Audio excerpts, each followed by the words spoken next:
Hello सांग मैंने जय जगन्नाथ आसते आज जाना फ्रिज उपर यही 5टी जिनस रखु ना।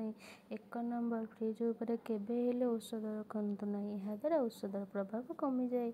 2 नंबर फ्रिज उपर केबे भी गरम खाद्य रखु ना, यहाँ द्वारा घरे नकारात्मक शक्ति उत्पन्न होता है।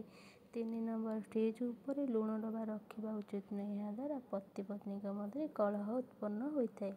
4 नंबर फ्रिज उपर फूल कुंड रखा उचित नहीं, घास गछ आद्र रखिए नहीं, यहाँ द्वारा घर मुखुगा आयुष कम होता है। 5 नंबर फ्रिज उपर ट्रॉफी किंबा अन्य उपहार रखा उचित नहीं, यहाँ द्वारा उपहार पाउଥିବା व्यक्ति को आग को बढ़िया प्रभावित होता है। सुस्थ रही 5टी सूत्र। गरम पानी केबे गाधेवा कथा नुहे, यहाँ द्वारा आम आखि और शरीर मांसपेशी दुर्बल होता है।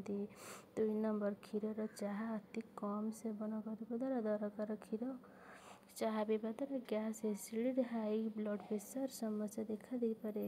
3 नंबर प्रतिदिन 2-3 कप ग्रीन टी पीवा द्वारा एथिरे किछि अदा और लेंबू मिसाइले अधिक लाभ मिलता है। 4 नंबर जदि आपण दुर्बल चिंतित अच्छा ताहले बतुरा होता बुट सहित अदा को मिसाई खाइले दुर्बल शरीर मुक्ति मिलवा सहित पेट